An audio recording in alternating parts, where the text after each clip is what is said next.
Okay, just a really quick tutorial on tickets. This is an ordinary ticket for an ordinary train. This is on the Yamanote line. Now, I'm going to refer it to what you see on the ground here. You can see this sign on the ground. It's actually referring to a door of the train when the train eventually stops. So I'll talk about that a little bit later. But first, let's work out all the particulars of a ticket. Now, this is a ticket for a regular train, just an ordinary train. Okay, and let's have a look at the particulars. On the left-hand side of the ticket here, this is just the date. Okay, so today's date, and this is the location where I bought the ticket. So Hamamatsucho, as it says up the top there. All right, and this here is the price that I paid for the ticket. Now, it is actually another important thing here. It's got a hole in it, which means that I've already gone through the gate. Okay. So there are a few important things. Now, what do you see when you go to the station? This is what you see. You see a board, or you may see two boards up above the ticket machines. Okay, you'll see one that's in completely Japanese, and in the big cities, you'll also see ones that are in English. So this is obviously in Tokyo, and yeah, there are plenty of English boards around. So don't get too worried about it. You'll be able to work it out on the English board if you can't understand the one on top. Now, how do you read it? This is for practicing a bit of Japanese. So how do you read it? Well, obviously, you look to where the arrow is, and that's the "you are here" sort of arrow, and that names the station that you're at. So you can see that I'm at this station here, and that's called Hamamatsucho. Now, you saw on the ticket just before that it cost 160 yen.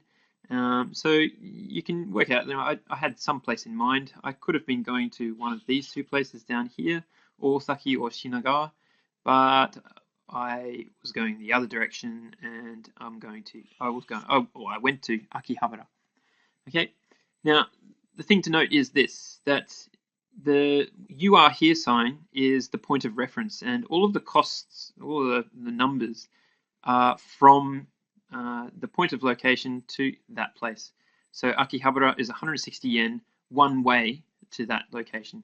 Okay, there is a way of getting a return ticket on the machines, but that's all you need to know for the time being. Okay, so that's how you get to a location, and that's how you work out this kind of board. This is another type of ticket. This is a ticket for the Narita Express, which is a train going from the airport to the middle of Tokyo. Now, this is a reserved seat ticket. Now, they're different because they show a lot more information, and it's specific information that you have to be aware of.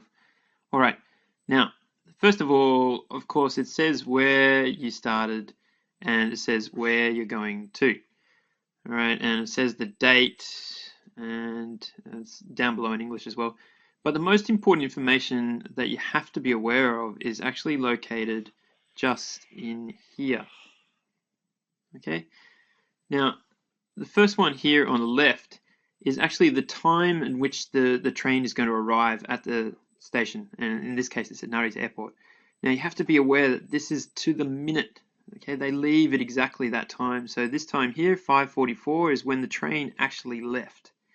All right, and it's going to arrive at Tokyo Station at 18:48, so at 6:48. All right, now it is amazing. It's phenomenal how accurate the trains are in Japan. They really are amazing. However, look at the information down below, because this is actually what informs you of where you're going to be sitting.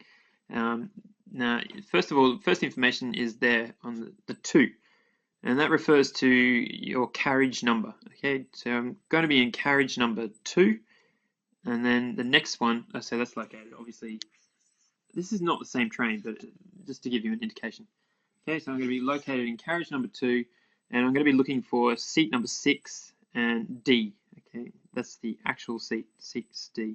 Similar to an airplane. All right, but it is very specific, okay, in Japan. They are very specific. And I hope that this helps you understand the ticket a little bit better. Most of these big train tickets are in English as well, so you can just ask for that at the airport, or if you're getting a Shinkansen, the bullet train, they offer the ticket in English as well, so it's pretty easy to read. But, as I said in the video earlier on, it's all to do with the platform. You have to look for, see where it says carriage number 2, you have to look for where it is marked on the ground. So after locating which platform your train is going to be on, you've got to look for that carriage on the ground. Okay, so I had to look for carriage number 2 on the ground and just wait there until the train arrives at that exact spot and then look for 6D inside that carriage. Okay, hope it helped.